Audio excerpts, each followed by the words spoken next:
News Now is brought to you by the Bank of Guam, the People's Bank, Docomo Pacific, island-wide, worldwide, the choice is clear. And Micronesia Renewable Energy. Go solar for zero money down.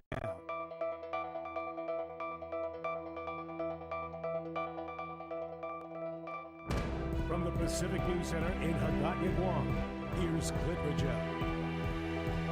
and Janella Carrera. Betsy Brown,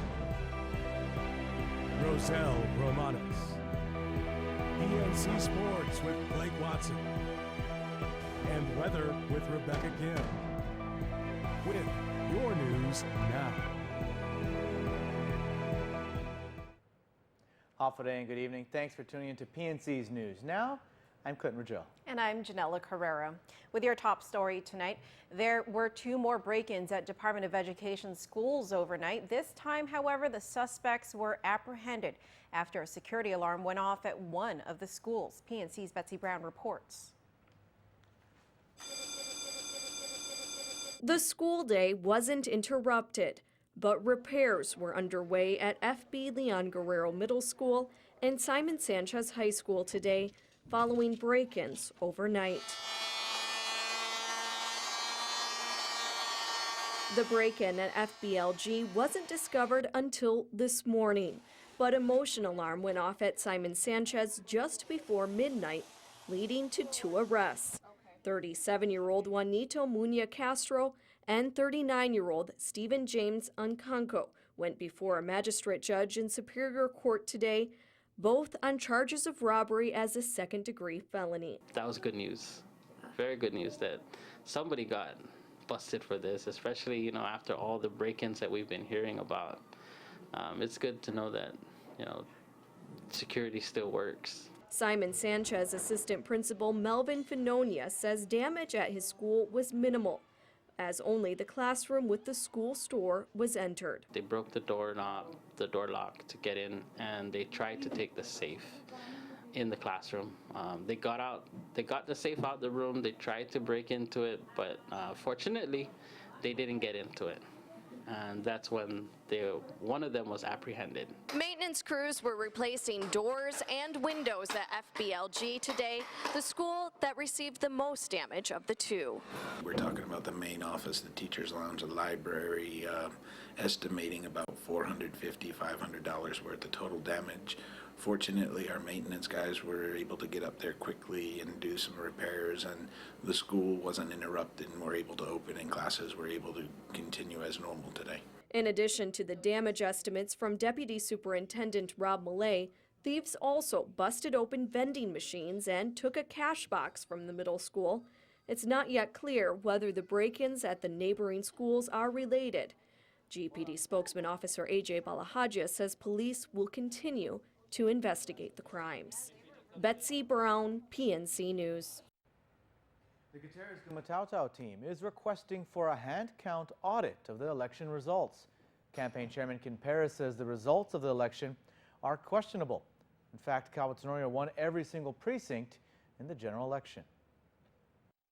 The letter that I delivered to Maria Pangilinan is requesting the commission to conduct a manual audit of 10 randomly selected precincts, just to assure and guarantee the integrity of the election. Gutierrez Gumatao campaign chairman Joaquin Perez filed a letter with the Guam Election Commission on behalf of the campaign requesting a hand count audit of the election. Perez says that he's been around politics for a long time now and has never seen such a lopsided victory. In fact, Calvo Tenorio won every single precinct in every village on Guam, something that Perez says is unprecedented. In his letter to the GEC, Perez cites various reasons for the recount request, including the fact that many jurisdictions that use these machines also require mandatory audits of the count after the election.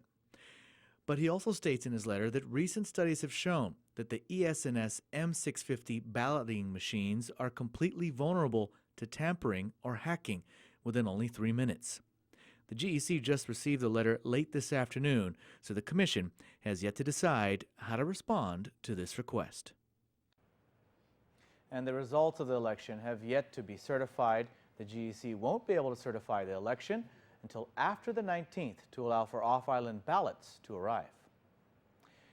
And the Democrats have retained the majority in the legislature. Today, they began to hold meetings to decide who their leadership will be.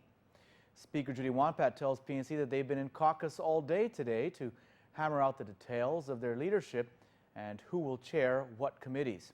Two notable committees that may have new leadership include the late Senator Ben Pangalinan's Committee on Finance and Budget and the Committee on Education. Vice Speaker B.J. Cruz took over Pangalinan's committee when he passed away, but it's not clear yet if he'll continue to chair that committee. Speaker Judy Wampat currently chairs the Committee on Education, but it's possible that she may let fellow Democrat and former DOE Superintendent Narissa Underwood chair that committee.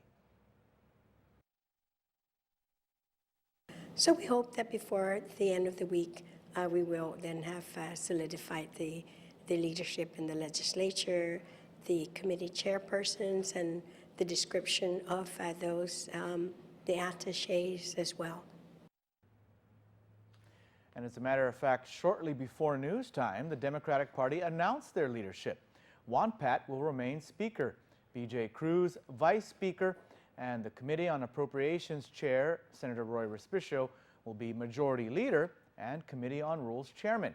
Narissa Underwood will head up the Committee on Education. For the rest of the details, log on to our website at pacificnewscenter.com.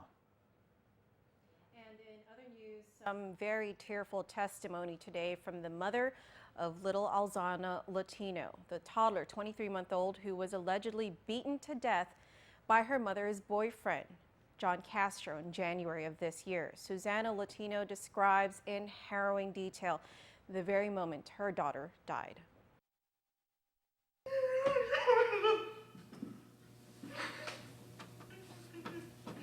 Take it away. It was a sight no mother should ever have to see. Susanna Latino could barely contain her squeals on the witness stand when she was shown pictures of her dead daughter. She saw them nonetheless and testified that some of the bruising in Alzana's autopsy pictures did not match the bruising she noticed just hours before her daughter died. Is that what it looked like when you saw her? No. Yes, I asked him about the bruising on her back. And what did he say? That he was massaging her.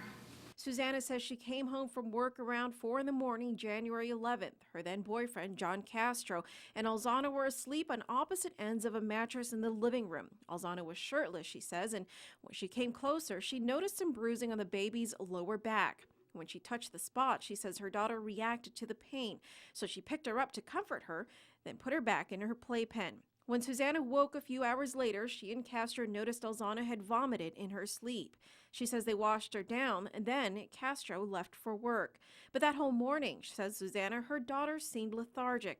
She ate very little food and developed a fever, so she gave her daughter some ibuprofen. Moments later, Susanna describes how the situation began to spiral out of control. I thought that she was falling asleep. I thought the medicine was kicking in. She stopped.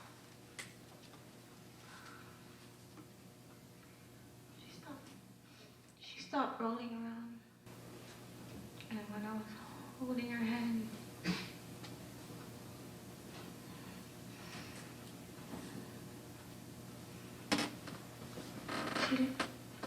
her grip.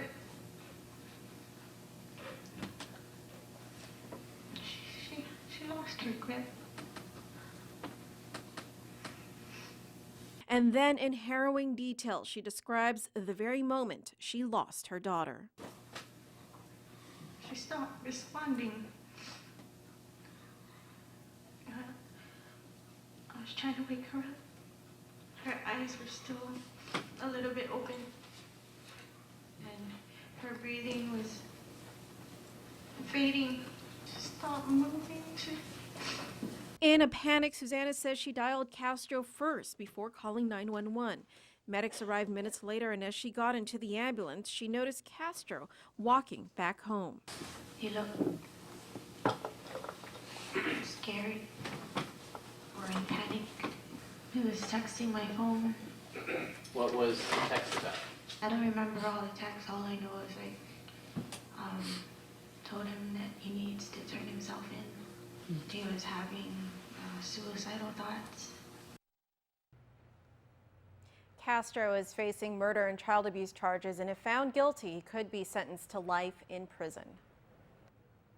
Jurors are now in day 6 of deliberations, and still no verdict has been reached in the Agababa murder trial. Last week, PNC learned that the 12-panel jury was requesting playback of witness testimony.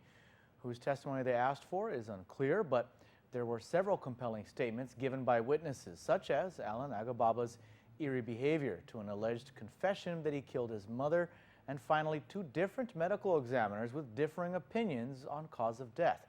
Guam medical examiner Dr. Aurelio Espinola says Shelley Bernstein was murdered, while California-based medical examiner Dr. Joseph Cohen says it was an accidental overdose. In sports, so let's check in with Blake Watson to see what he has. Hey, Hafaday, one of the JFK Lady Islanders scores so hard she can't believe it herself. No, really, the reaction is priceless. I'll show you that. And if she was my daughter, I'd name her Fast Break Watson. Ha! More humor like this in sports coming up in sports.